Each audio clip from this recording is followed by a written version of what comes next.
지금부터 2020년 11월 8일 더한공동체 주일 예배를 주님의 이름으로 시작하겠습니다.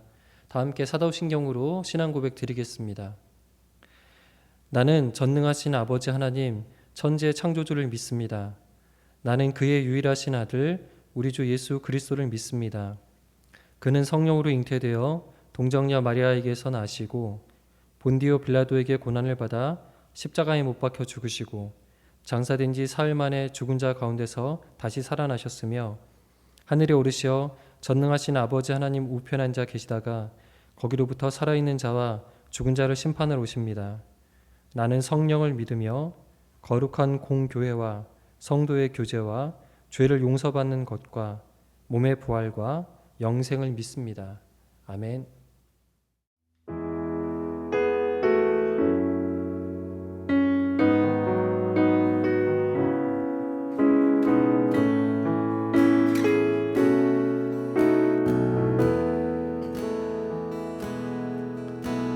주의 보좌로 나아갈 때에 어떻게 나가야 할까?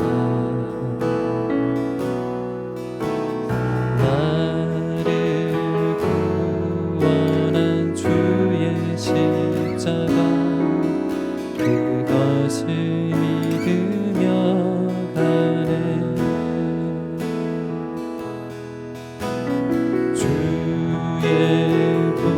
보좌로 나아갈 때에 나 여전히 부족하나. 나를 품으신 주의 그 사랑 그것을 믿으며 가네. 자격 없는 내 힘이 아닌 오직 예수님의 보혈로 자격 없는 내 힘이 아닌 오직 예수님의 보혈로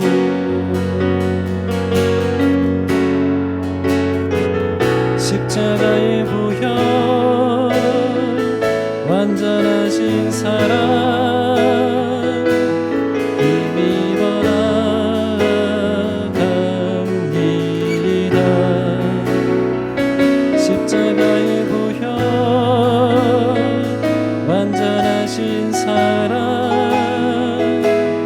힘입어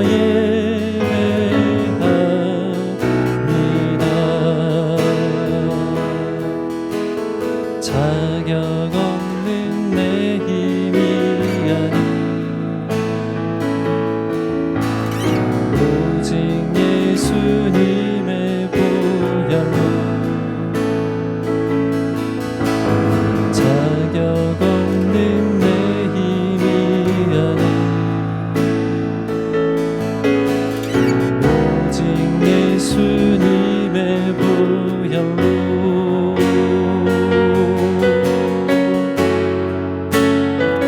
십자가의 보혈 완전하신 사랑 힘입어 나아갑니다. 십자가의 보혈 완전하신 사랑 힘입어 예배합니다.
주께서 이 땅 고치실 것을 우리는 기대하고 기도하며 기다리네. 주 예수의 이름 높이 서리라. 담대하라 감사하라 기뻐하라 송축하라 만유보다 크신 하나님 그 약속 능히 지키시리라. 그 약속 능히 지키시리라. 우리는 기대하고 기도하며 기다리네. 주께서 이 땅 고치실 것을 우리는 기대하고 기도하며 기다리네. 주 예수의 이름 높이 서리라. 담대하라 감사하라 기뻐하라 송축하라 만유보다 크신 하나님 그 약속 능히 지키시리라. 그 약속 능히 지키시리라. 우리는 기대하고 기도하며 기다리네. 주께서 이 땅 고치실 것을 우리는 기대하고 기도하며 기다리네. 주 예수의 이름 높이 서리라.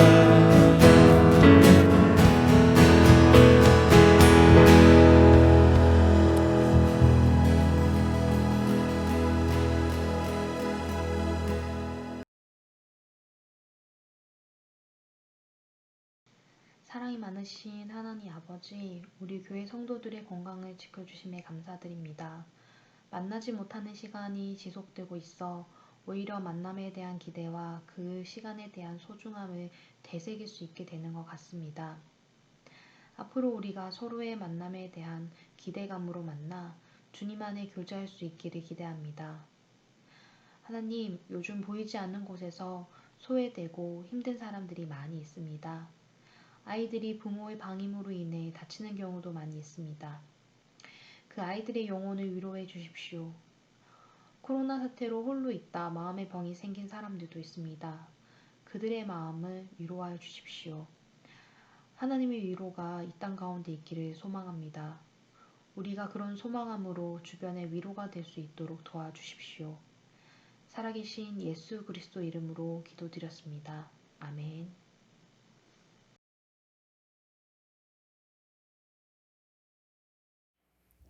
네, 교회 소식 전해드리겠습니다.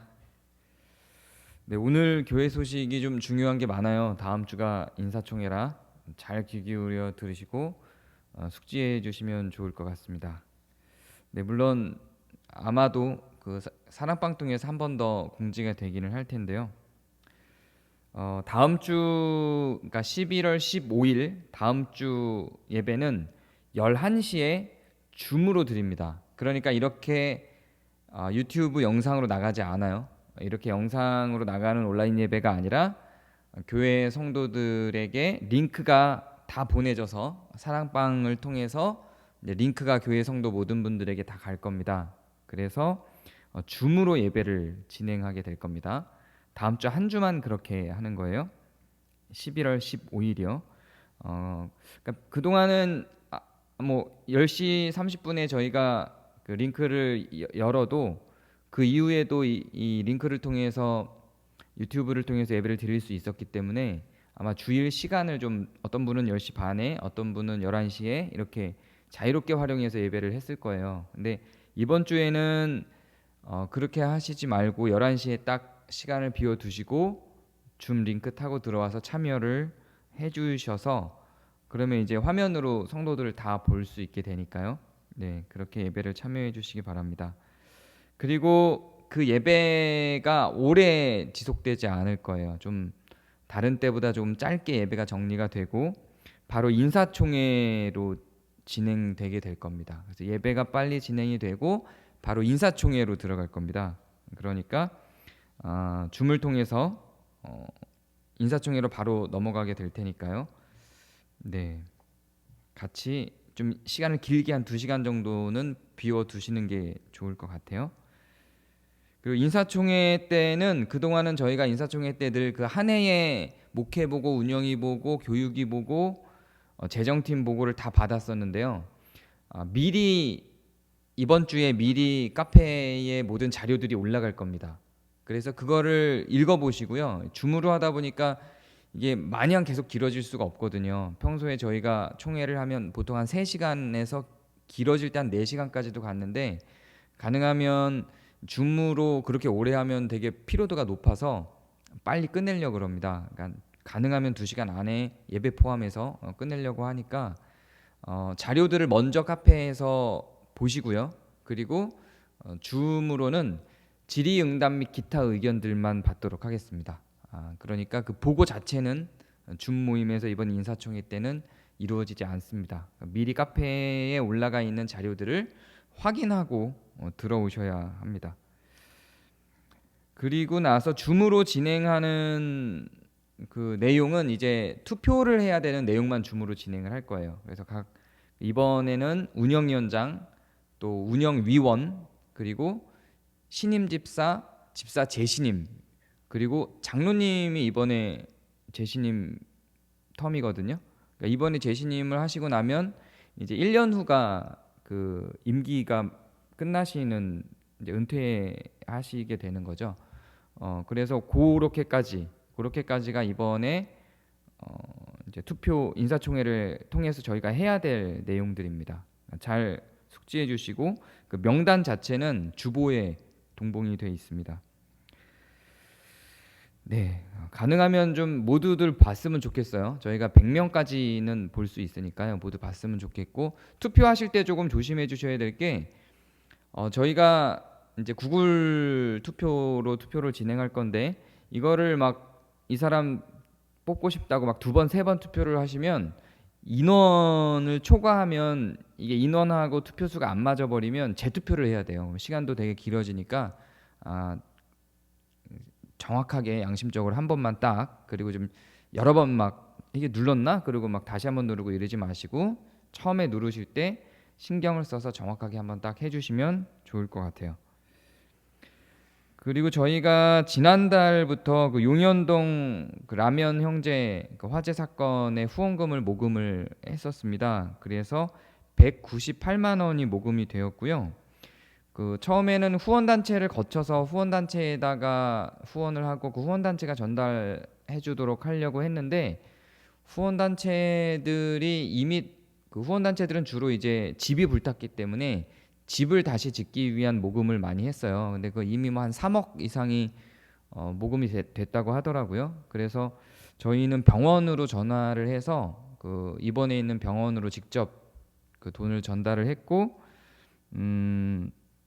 그 병원의 병원비로 선지급되도록 그렇게 조치를 했습니다. 네, 후원을 생각보다 좀 많이 해주셔서 너무 감사하고요. 선의에 대한 이런 관심들에 정말 감사를 드립니다. 네, 감사합니다.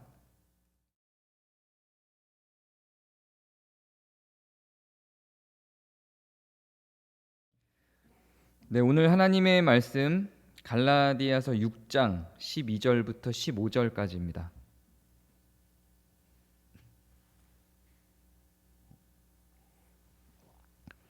갈라디아서 6장 12절부터 15절까지 제가 읽겠습니다.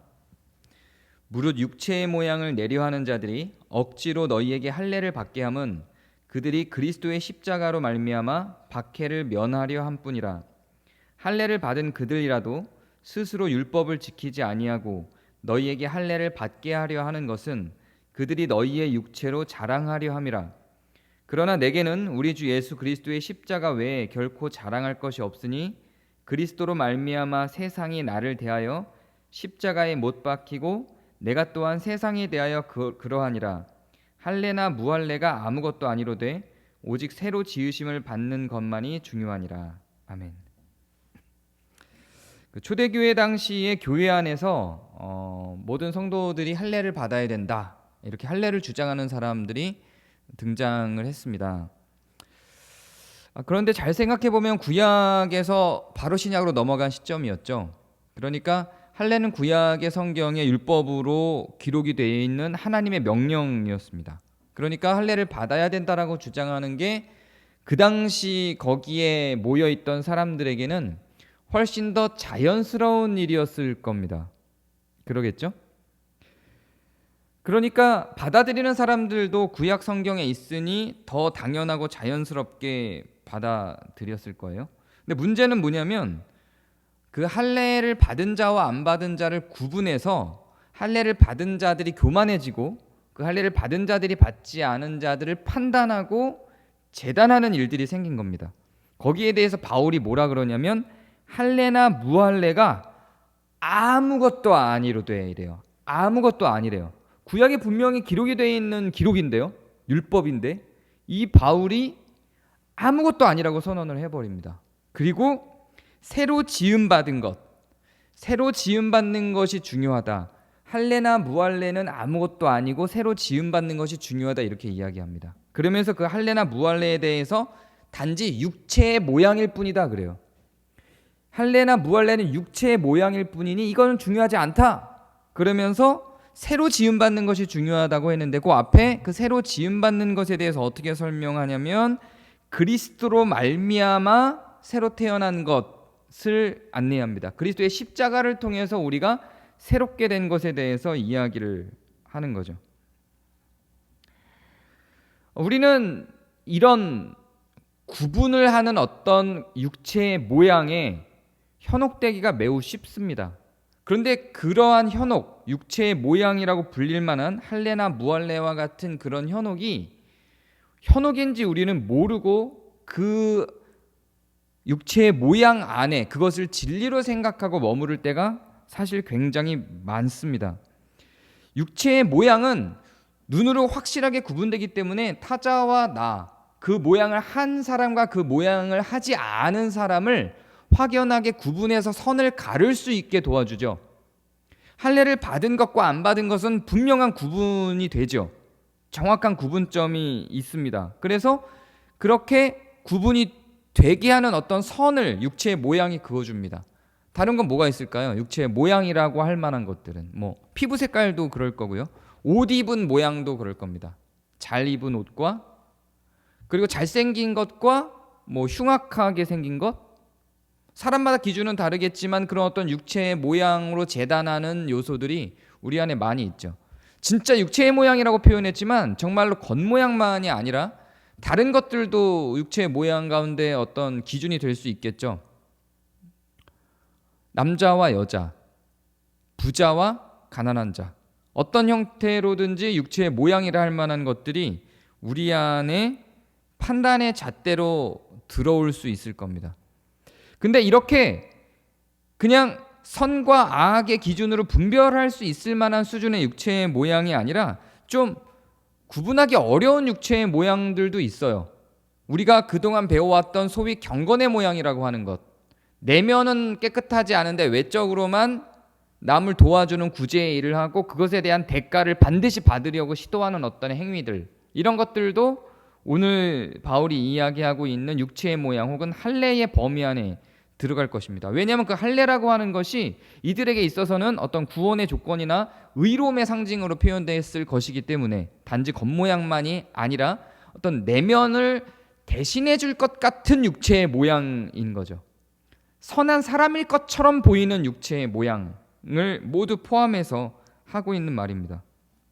그런데 거기에 대해서 그런 건 중요하지 않다고 이야기를 하는 거예요. 그리고 새로 지음받은 것이 중요하다 그래요. 그러면 이 새로 지음받은 것은 무엇일까요? 무엇을 보고 새로 지음받은 것이라고 바울은 이야기를 하고 있는 걸까요? 예수 그리스도께서 오셔서 우리를 위해서 십자가에 대속해서 죽으시고 우리를 새로 지으셨어요.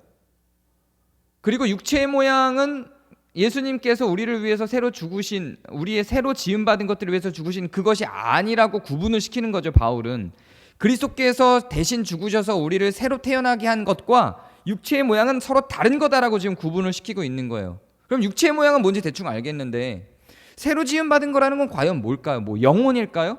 성격일까요? 뭘까요? 우리 안에 그럼 믿음에 대한 고백일까요? 지식일까요? 그 새로 지음받았다는 게 과연 뭘까요? 그리스도가 죽으시고 우리에게 성령이 들어오셔서 우리는 새로 태어난 하나님의 자녀가 되었죠. 어떤 새로운 신분을 갖게 되었죠. 그래서 우리 안에 안주하게 된, 우리 안에 만들어지게 된 어떤 새롭다라고 하는 그건 뭘까요? 뭐가 새로 지음받은 걸까요? 기본적으로는 뭐 그 신분이겠죠. 하나님의 자녀라고 하는 그 신분이겠죠. 근데 그렇게 신분이 되어서 뭐가 변한 걸까요? 우리는 여기에서 그리스도가 우리에게 주신 계명이 있어요. 지금 우리가 읽고 있는 건 갈라디아서고, 갈라디아서는 우리 안에 새로 지음받은 것을 제가 몇 차례 계속 경건에 대해서 이야기한 바 성령의 열매로 끌고 가는 내용입니다. 그래서 성령의 9가지 열매가 우리 안에 새로 지음받은 것에 대한 증거로 나타나는 거예요. 그렇게 우리가 새로 지음받은 것에 대한 증거로 성령의 9가지 열매, 사랑과 자비와 양선과 오래 참음과 이러한 충성과 이런 새로 지음받은 것들에 대한 결과로 나타난 성령의 열매, 이것도 뭐하고 하나로 합쳐지게 되냐면 그리스도의 계명하고 결국은 같은 맥락이 되는 거예요. 그리스도께서 새 계명을 주셨죠. 성경이 계속 2가지 갈래로 설명을 하는데요.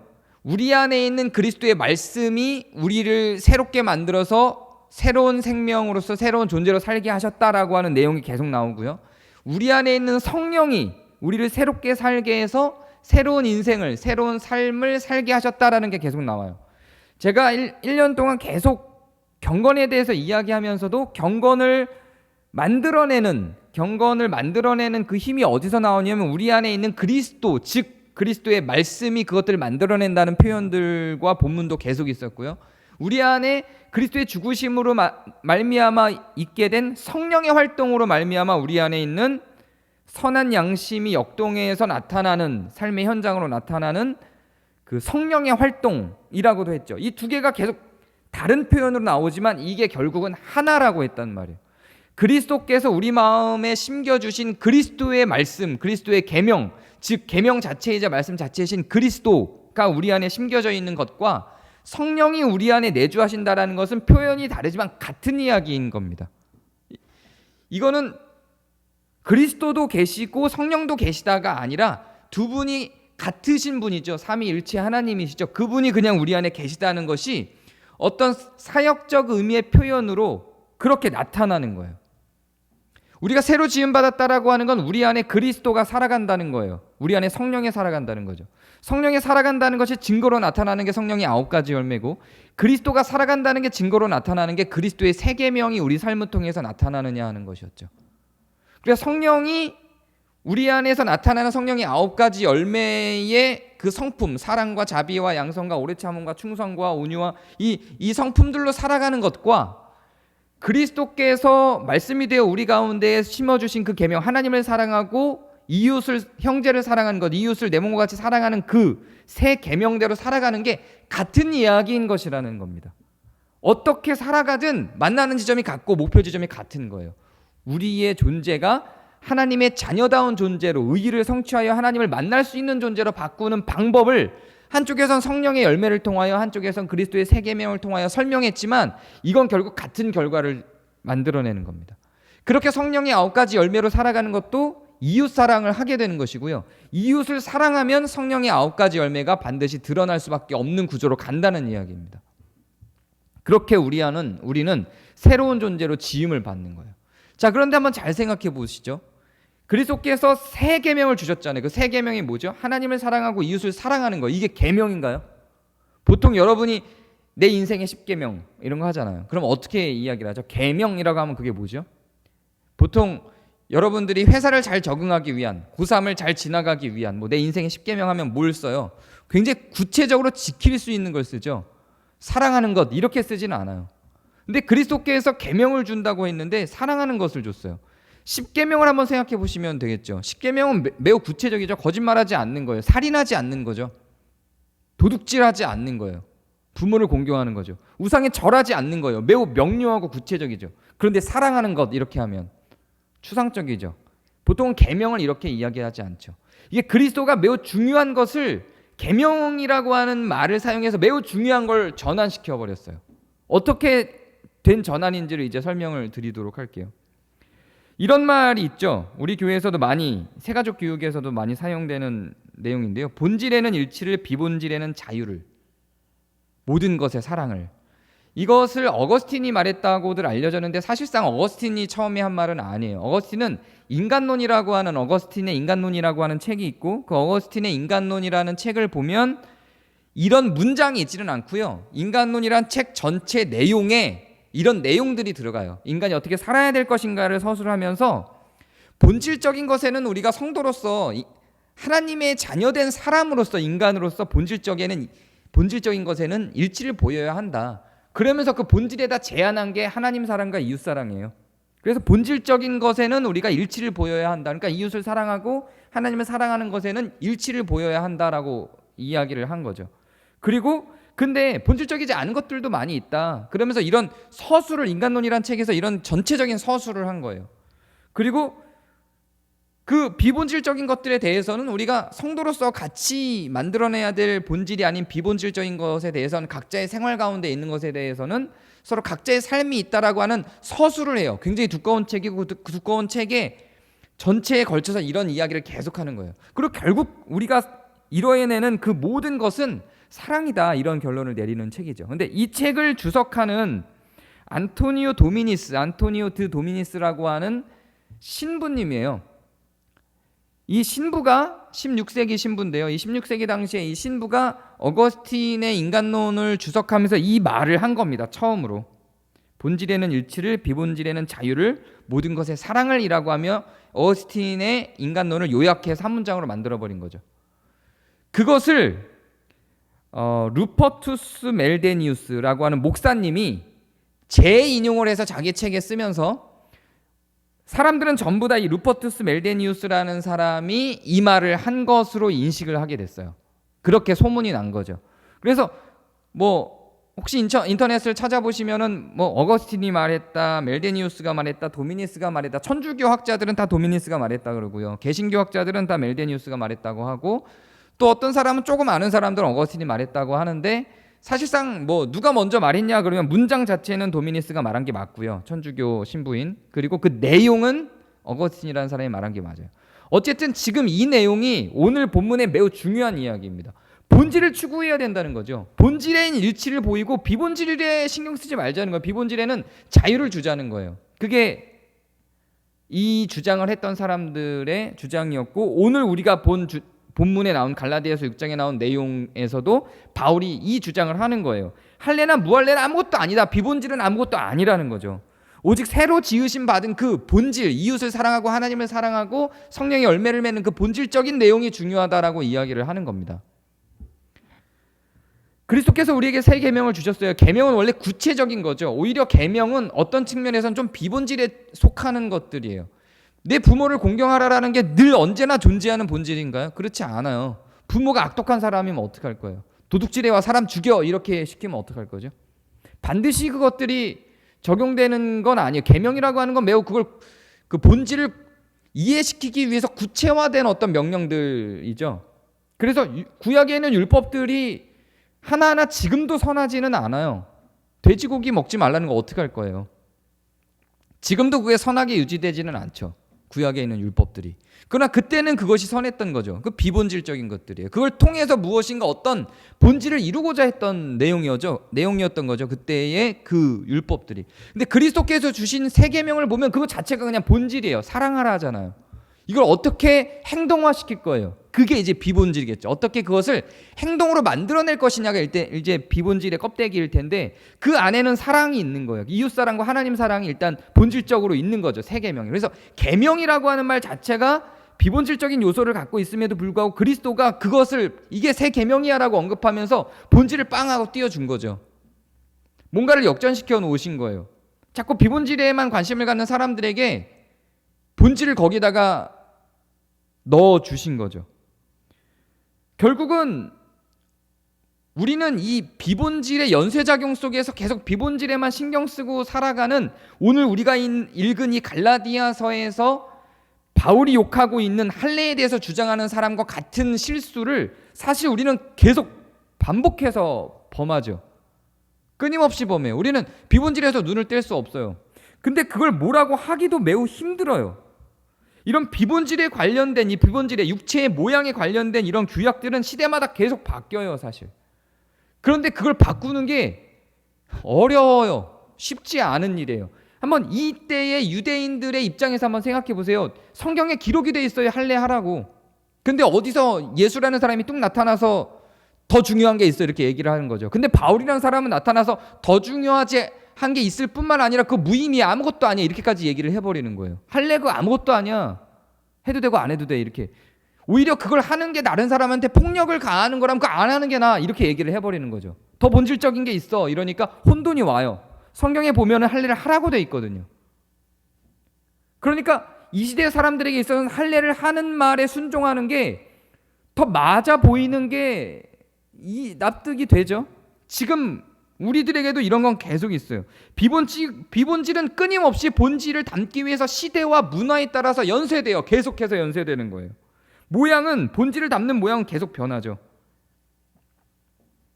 근데 이 비본질의 사람의 마음이 있어서 변화시켜서 그것을 바꾸는 문화에 적응해내는 게 결코 쉽지 않아요. 예배를 갖고 한번 볼까요? 예배의 본질은 뭘까요? 예배의 본질은 신령과 진정으로 예배하는 것이잖아요. 우리가 예배를 앞에서 봤죠. 근데 그게 뭐였어요? 뭐 그냥 간단하게 설명하자면 예배의 본질은 하나님을 만나는 거죠. 하나님을 만날 수 있는 사람이 되는 거죠, 우리가. 그게 예배의 본질이겠죠.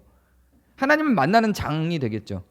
그러니까 하나님을 만나기 위해서 우리가 하나님을 만날 수 있는 의로운 사람이 되어야 하는 거고요. 그러려면 그 사람이 내면에서만 되면 안 되고 행위로도 나타나야 그게 진짜 의로운 사람이 된 것인 증거가 나타나는 거니까 우리가 그걸 삶으로도 보여줘야 되는 거고요. 그 앞에서 우리가 3주 동안 예배에 대해서 한 내용이 그거였잖아요. 예배의 본질은 결국 하나님을 만나는 거예요. 자, 그러면 그 하나님을 만나기 위해서 어떤 일들이 벌어졌죠? 창세기 시대에는 돌단을 쌓았죠. 돌단을 쌓아서 거기서 예배를 했어요. 돌단을 쌓아놓고 거기에 뭐 양을 죽이든 뭐 별을 소재를 드리든 어쨌든 돌단을 쌓아놓고 하나님을 만났죠. 그리고 나서는 성막을 지었잖아요. 성막을 지어서 그 안에서 하나님을 만났죠. 그 다음에요, 성전을 지었잖아요. 그 다음에 성전에서 못할 때는요, 회당을 지었죠. 그리고 교회가 나왔죠. 하나님을 만나는 장소라고 하는 건 계속 연쇄됐죠. 그리고 지금은 어떤 이해를 갖고 있어요? 예배당도 아니고 이제 우리 마음이잖아요. 우리 모임이잖아요. 우리의 만남이잖아요. 그게 하나님이 임하시는 장소죠. 지금은 어디까지 확장돼 있죠? 우리가 어떤 한 장소에 모이는 장소적 개념 정도가 아니라 이런 온라인 속에서 우리가 갖고 있는 어떤 이미지적인 어떤 그런 인천 전체? 우리 교인들이 지금 인천 전체에 흩어져 있으니까 장소적 개념이 아닌 수준까지 가버렸죠. 지금은 하나님을 만나는 장소라고 하는 게, 하나님을 만나는 장이라고 하는 게, 교회라는 개념이, 예배라고 하는 것의 중요성이 이제 계속 연쇄돼요. 의미는, 그러니까 비의미는이죠. 비본질은 계속 연쇄돼서 없어져요. 근데 이게 연쇄돼서 없어지고 변할 때마다 우리는 혼동을 한다고요. 돌단을 쌓다가 성막을 지을 때 사람들의 마음은 어땠을까요? 내가 쌓았던 돌단이 있어요. 왜 사람들이 그 상을 들고, 아세라 상이면 무슨 이든 하나님을 상징하는 어떤 상을 들고 나타났을까요? 왜 사람들이 황금 송아지를 만들었을까요? 지금 우리 눈으로 볼 때는 저 극악무도한 놈들, 하나님께서 그렇게 말씀하셨는데도 불구하고 황금 송아지를 만들어 이랬을지 모르지만 그 사람들은 그냥 그게 비본질이었어요. 하나님을 그 안에 담아왔고 그냥 그렇게 계속 인생을 살아왔어요, 몇십 년을. 근데 갑자기 상을 만들지 마 이러면 혼동이 되는 거예요. 자연스러운 반응인 거죠. 할례를 받음으로 할례를 통해서 의를 만들어냈던 사람들한테 갑자기 할례 받지 말라 그러면 나는 불의한 사람이 된 것 같은 느낌일 거란 말이에요. 나는 나쁜 사람이 된 것 같을 거예요. 갑자기 성전에 가서 예배를 드리던 사람한테, 성전에 가야만 예배를 드렸던 사람에게 갑자기 성전이 없어졌어요. 그냥 회당에서 예배하래요. 구약에서 신약으로 전환될 때도 얼마나 큰 통증이 있었겠어요. 성전에서 더 이상 예배할 수 없고 그냥 회당에 모여서 예배하래요. 아마 그때도 혼란이 장난이 아니었을 거예요. 지금도 그 혼란이 있죠. 근데 성전에서 이제는 회당도 아니고 거기서 그리심산도 아니고 시온산도 아니고 어떤 산도 아니고 그냥 장소에 상관없이 아버지를 예배할 때가 온다라고 해서 정말 장소에 상관없이 아버지를 예배할 수 있을 때가 왔어요. 이것도 얼마나 그 변화 과정 가운데에서 사람들이 얼마나 큰 혼동이 있었을까 한번 상상해 보세요. 그 장소가 하나님을 만나는 힘을 준다고 했는데 그게 비본질은 계속 연쇄가 되는 거죠. 계속 사라지는 거예요. 지금도 그런 혼돈이 있는 거죠. 그래도 어쨌든 예배당이라고 하는 곳에 모이어서 만나서 대면하여 접촉하는 것을 통해서만 예배를 하는 것이라고 생각했던 우리들에게 이제는 온라인이 예배 현장으로 왔던 어떤 비본질의 연쇄가 또 된 거죠. 우리 교회는 너무 다행이게 여러분들이 다 그걸 수용해주고 받아들여 주셔서 아무 문제 없이 지나갔어요. 저희 교회는. 근데 이거 갖고 막 교회가 반쪽 파토나는 교회들이 있죠. 이 문제 갖고 저희 교회도 사실은 뭐 등록하셨던 분은 아니지만 이 문제 때문에 나가신 분도 있어요. 등록을 못하고 이게 교회냐 이러고 나가신 분도 있어요. 그런 거죠. 근데 이게 그분들을 욕할 게 아니에요. 욕하기가 어려워요. 되게 어려운 일이에요. 비본질을 본질하고 구분시켜서 우리가 본질만 수용하고 비본질의 변화에 대해서 그걸로 누군가를 판단하고 잣대를 재지 않는다는 것도 굉장히 어려운 일이에요. 반대로 바울이 오늘 한 얘기를 잘 보면요, 할례자가 무할례자를 판단하는 것도 아무것도 아니지만 무할례자가 할례자를 판단할 수도 없는 거예요. 그게 그냥 그게 악하다는 게 아니에요. 할례가 악하다는 게 아니라 아무것도 아니라고 이야기를 하는 거예요. 아무것도 아니라는 거예요. 예배를 모여서 하는 예배를 고수하고 싶어하는 마음을 가진 사람들이 있으면 뭐 그것도 인정해 줄 수 있는 거예요. 다만 그 모임이 다른 사람들에게 병을 옮기는 피해를 주니까 사회적 차원에서 막는 거지 종교적인 차원에서 신앙적인 차원에서는 어떻게 하든지 상관이 없는 거야. 아무것도 아니라고요. 이런 비본질적인 것들은. 종교 지도자들도 마찬가지죠. 처음에는 족장들이 종교 지도자였어요. 아브라함 때는. 그러다가 제사장이 등장을 하고요. 먼저 선지자가 등장하고요. 모세 때. 그 다음에 아론을 불러서 제사장이 등장을 하죠. 그리고 랍비 선생들이 등장을 하고 지금 이제 목사, 그 다음에 신부를 거쳐서 지금 목사가 있죠. 이 종교 지도자들도 이것도 종교 지도자의 어떤 그 역할이나 이름도 다 비본질적인 거죠. 뭐라고 부르면 어때요? 이거 다 비본질이에요. 계속 연쇄되어 왔어요. 만약에 이 목사라고 하는 직업이 매우 본질적인 교회의 중요한 요소라고 한다면 그거는 태초부터 있었겠죠. 이건 계속 바뀌어 왔잖아요. 굉장히 비본질적인 거죠. 다 연쇄되어 왔어요. 다. 만약에 제사장이 정말로 본질적인 거라면, 제사장이 꼭 있어야 되는 본질적인 것이라면 태초부터 있었겠죠. 창세기부터. 근데 아니잖아요. 출애굽기부터 시작이 된 거잖아요. 다 비본질적인 것들이죠. 다 연쇄되는 거예요. 있어도 되고 없어도 되는 거예요. 근데 그러면은 종교 지도자들이 하는 본질적인 역할은 뭐 이것도 하나님을 만나게 하는 거죠. 사람들과 하나님을, 이 공동체가 하나님과 잘 만날 수 있도록 준비하고 인도하는 역할을 하는 거죠. 그 역할을 하기에 적절한 어떤 사람이 문화와 시대에 따라서 만들어지는 거예요. 본질을 위해서는 이것이 없어도 돼요. 오히려 이 비본질적인 것들이 강화되면 본질을 가로막을 수 있어요. 본질을 파괴할 수도 있어요. 이런 생각 안 해보셨나요? 여러분, 성도가 직접 하나님을 만나는 걸 중세시대 때는요, 16세기 종교개혁이 일어나기 전에는 사제들이 오히려, 신부들이 오히려 그거를 막았죠. 성경을 못 읽게 하고요. 자기들만 성경을 읽을 수 있다고 하고요. 하나님을 만나게 해주는 역할로서 세워진 그것이 본질인 것인데 그 만남은 사라지고 오히려 그 중간 단계에서 그것을 가로막는 역할로 만들어진 적도 있죠. 그때는 제도적으로 그랬지만 지금 시대에는 제도적이지는 않지만 비제도적으로 그런 일들이 발생을 하죠. 목사들이 오히려 신앙을 가로막는 일들도 발생을 하죠. 전모 씨처럼 그런 일들도 발생을 하죠. 우리는 비본질에 너무 잘 매혹돼요. 왜냐하면 보이거든요. 명료하죠. 우리는이라 그랬어요. 여러분은이라고 안 하고 저도 잘 매혹되거든요. 눈에 보이는 거는 매우 쉽게 매혹시켜요. 근데 이것들을 이용하는 신학들도 있어요. 세대주의라고 하는 신학이 있어요.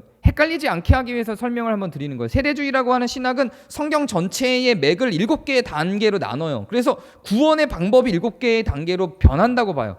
이 세대주의의 실수는 뭐냐면 비본질을 변하는 걸 발견은 했는데 비본질만 변하지 않고 본질도 같이 변한다고 본 거예요. 그 비본질이 본질을 같이 포함하고 있다고 본 거죠. 세대주의는. 그래서 세 포도주를 세 부대에 담아야 된다고 본 거예요. 그래서 그 비본질이 변한다는 거는 푸대가 변한다는 건 곧 본질도 변한다는 걸 의미한다고 이 세대주의는 본 거예요. 그래서 그 본질 자체가 진리 자체가 변한다고 본 거죠. 그건 세대주의의 문제예요. 지금 제가 이야기하고 있는 비본질의 변화에 대해서 적응해야 되고 비본질은 언제나 변한다라는 이야기는 세대주의가 이야기하는 것처럼 본질이 변하는 걸 의미하는 게 아니에요. 본질은 변하지 않아요. 비본질만 연쇄가 돼서 변합니다. 본질은 그대로 있죠. 즉 하나님을 사랑하고 이웃을 사랑하는 그 사랑과 하나님은 의로우시며 불의를 참지 못하시는 정의는 사라지지 않는 태초부터 영원까지 계속되는 아주 본질적인 내용인 거예요. 그것만 인지를 하고 있으면 사실은 그 비본질적인 것들이 나타나서 우리를 괴롭힐 때 이걸 대입해 보면 되는 거예요. 이게 사랑인가? 사랑이 어떻게 변해요? 사랑은 불변이거든요. 사랑은 변하지 않아요. 매우 본질적이죠. 이걸 놓치지 않으면 돼요. 악기 갖고도 한번 볼까요? 악기? 구약시대에 북을 썼어요. 구약시대 악기는 북이었어요. 드럼이었다고요. 그리고 하프, 현악기에서 피아노로 바뀌었죠. 하나님을 찬양하는 악기들이 계속 변했어요. 지금은 뭐 다양하게 다시 드럼이 등장하고 기타에 피아노에 건반에 다 등장했죠. 이거 다 연쇄되는 거예요. 이게 중요하지 않아요. 중요한 것은 그걸 통해서 뭘 하냐는 거예요. 그 악기를 통해서 하나님을 만나잖아요. 중요한 건 그거죠. 그게 본질이죠. 무슨 악기를 쓰느냐는 중요하지 않은데 우리가 역사 속에서 무슨 악기를 쓰느냐가 얼마나 많이 중요하게 작용을 했어요. 얼마나 많이 작용을 했어요. 그게 피아노를 못 쓰게 했던 시대도 있었어요. 제가 전에 예를 한번 든 적이 있지만 제가 충영교회 다닐 때는 기타를 못 쓰게 했어요. 악한 악기라고. 그래서 청년들이 기타를 치기 위해서 커튼을 치고 한 장소를 닫고 망복에 세우고 기타 치면서 찬양했어요. 웃기죠? 드럼을 못 쓰게 하기도 했죠. 저희 교회에서도 우리 교회가 드럼을 안 쓰다가 드럼을 쓴다고 교회를 나가신 분도 있어요. 그러면 불편하죠. 비본질적인 것들은 우리를 매혹하기 쉽게 만들고 비본질에는 우리의 감정이 담겨요. 장소는 비본질이잖아요. 우리 이사 가도 되죠. 장소는 비본질인데 이 장소에 감정이 담겨요. 마음이 담겨요. 내가 고향만 보면 눈시울 뜨거워지잖아요. 여러분 20년 전, 30년 전 다녔던 교회 한번 생각해 보세요. 아름답지 않나요? 마음이? 거기서 상처를 입어서 나왔다 할지라도 혹은 이사해서 나왔다 할지라도 나한테 상처를 준 곳이었다 할지라도 먼 발치에서 그 십자가를 바라보면 그 장소를 바라보면 뿌듯해지죠. 마음이 따뜻해지죠. 비본질이라 할지라도 거기엔 감정이 담겨요. 우리의 역사가 우리의 서사가 그 안에 다 있죠. 비본질도 나쁘지 않아요. 그건 옳고 그름의 개념이 아니에요. 그건 그냥 그거예요. 비본질이에요. 그냥 그릇이에요. 그릇이에요. 근데 그게 우리의 감정을 담기 때문에 그게 변하는 게 어려워요. 쉽지 않아요. 매우 어렵습니다. 그걸 알죠. 어려워요. 나는 드럼이 있는 데서 예배를 드려본 적이 없어요. 근데 드럼을 치기 시작했어요. 이건 예배 같지가 않은 거예요. 너무 불경건해 보이는 거죠. 성가대가 있어야 돼요. 화음이 맞춰 나와야 되는데 이건 화음이 없는 찬양을 해요. 이건 찬양이 아닌 것 같은 거죠. 근데 그 안에 본질이 있다고 판단되면 내가 내 정서로 내가 습관화된 비본질, 각자의 세상 속에서 각자의 세계의 비본질을 다 향유하고 살았어요. 근데 각자 다른 비본질을 연쇄된 다른 비본질들을 향유하고 살다가 우리가 모였단 말이에요. 근데 그 비본질이 본질이라고 생각하고 자꾸만 주장을 하기 시작하면 못 모입니다. 거기에 사랑이 있으면 비본질이 나랑 다르면 불편한 거 맞아요. 난 드럼이 있는 곳에서 예배해 본 적이 없는데 여기 와보니 드럼이 있어요. 그러면 불편해요. 근데 그 본질을 위해서 비본질을 내려놓는 거예요. 할례 안 받은 사람하고 이 감정이 이해가 안 되실 수도 있는데 지금 오늘 본문은 이거예요. 할례 받은 사람이 할례를 받아야 거룩하다고 배워왔고 그렇게 평생을 살아온 사람이 내가 교회를 들어왔는데 옆에 할례 안 받은 사람이 와서 앉아 있는 거예요. 이거 견디기 힘든 거야. 하나님께 예배하는데 어떻게 감히 할례 안 받은 사람이 와서 앉아 있어요. 견디기 힘든 거죠. 할례 받고 와 하는 거예요. 이게 우리 성경으로 보니까 우리가 뭐 이런 사람들이 있었어? 라고 생각할지 모르지만 이게 이해가 되는 부분들이 있어요. 비본질에 집착을 하죠, 우리는. 제가 전에 있던 교회에 단란주점 아가씨가 온 적이 있었어요. 그래서 꽤 다녔어요. 거의 1년 가까이 몇 개월 다녔습니다. 근데 권사님들이 너무 불편한 거예요. 그 아가씨들이. 화장이 너무 진해요. 옷이 너무 야해요. 그 아가씨들은 하나님을 알게 된 것만으로 너무 기쁘고 처음에 저를 만났을 때 그 아가씨들이 했던 말이 뭐였냐면 저희도 가도 돼요 였어요. 저희도 가도 돼요 그 교회? 아유 그럼요. 그리고 데리고 왔는데 비본질 때문에 나가는 거죠. 너무 마음에 안 드는 거예요. 그 화장과 옷이. 그분들은 교회에 온다고 평소에 안 입는 제일 좋은 옷을 빼입고 온 거예요. 근데 너무 짧은 거죠.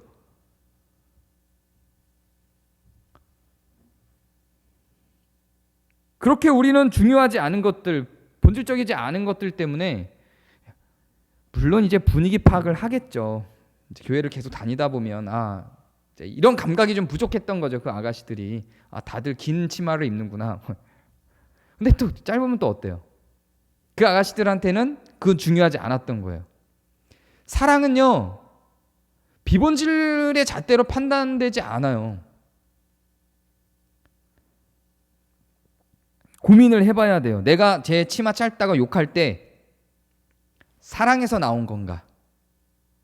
본질로 돌아가는 거예요. 이 연습이 있어야 돼요. 계속 끊임없이 본질로 돌아가는 연습이 우리한테는 있어야 됩니다. 다른 계명이 있을지라도 내 이웃을 내 자신과 같이 사랑하라고 하신 말씀 이 가운데 다 들어있다라고 하는 게 지난주 우리가 살펴본 말씀이에요. 다른 계명이 있을지라도 내 이웃을 내 자신과 같이 사랑하신 말씀 속에 다 들어있대요. 다. 이것만 하면 끝난다는 거예요. 사랑만 하면 다 끝난다는 거예요. 사랑은 율법의 완성이라고 지난주에 했죠. 형제를 사랑하지 않는 자는 하나님께 속하지 않는다고까지 했어요. 우리가 어떤 모양을 주장하려면 어쨌든 비본질은 필요해요. 모양은 어쨌든 필요합니다. 근데 본질을 사랑을 하려고 하는데 모양이 아무것도 없을 수는 없어요. 분명히 모양은 필요해요. 근데 고민을 해야 된다고요. 그 모양을 주장하고 그 모양을 하려고 할 때 이게 사랑인가? 우리가 사랑이었니? 이게 사랑이었나? 이게 사랑인가? 우리가 하려고 하는 게 사랑인가 자랑인가? 모양을 만들려고 하는 수작인가?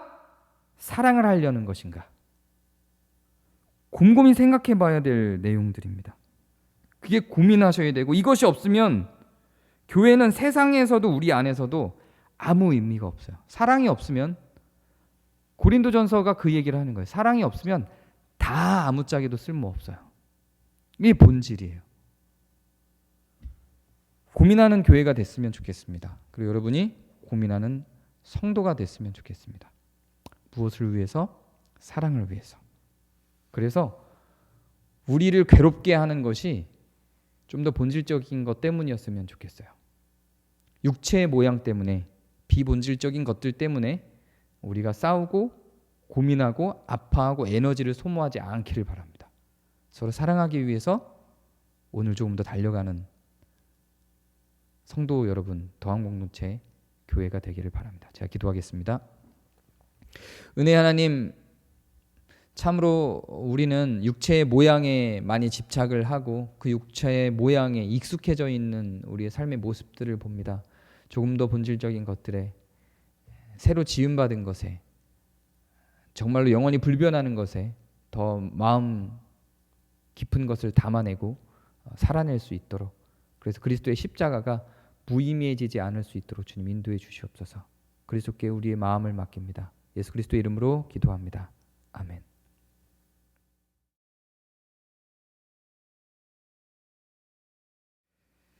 네, 우리 더불어 함께하는 기도 드리겠습니다. 네, 오늘은 기도 제목을 나누지 않고요. 한 번에 하나의 기도 제목으로 함께 기도하겠습니다. 겨울이 다가오고 있습니다. 이번 주부터 부쩍 추워졌죠. 네, 그래서 겨울만 되면 사실 제가 계속 한 기도가 있는데요. 겨울만 되면 힘드신 분들이 있어요. 더 특별히 겨울에 취약한 이웃들을 위해서 같이 기도해 주시기 바랍니다. 그리고 더불어 다음 주 인사총회와 내년의 교회 계획들을 위해서, 우리 교회를 위해서 함께 기도해 주시기 바랍니다. 우리 함께 기도하겠습니다.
예수님의 이름으로 기도합니다.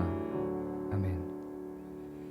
같이 애찬 교동문으로 서로를 향한 사랑을 고백하는 시간을 갖겠습니다. 제가 먼저 교독하겠습니다. 우리는 서로를 그리스도의 몸된 교회의 한 형제 자매로 고백합니다.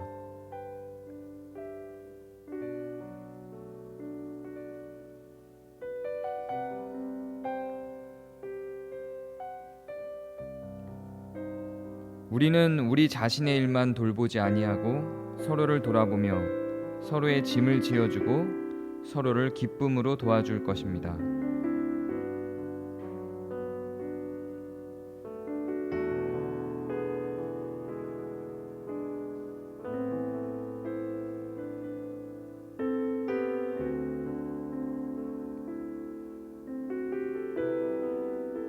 기쁠 때나 슬플 때나 그 기쁨과 슬픔을 함께 나누고 서로를 격려하며 교회 공동체의 덕을 세우는 모든 일에 함께 할 것입니다.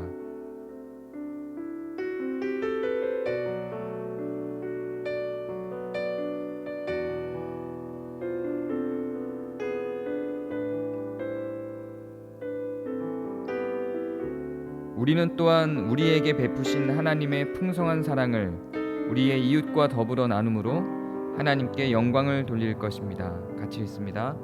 지금 우리 모두는 서로 한 몸으로 연결되어 우리 주 그리스도와 함께 연합합니다. 아멘. 함께하는 강복선언으로 예배를 마치겠습니다. 주 예수 그리스도의 은혜와 하나님의 사랑과 성령의 교통하심이 우리 교회와 함께 있을지어다. 아멘.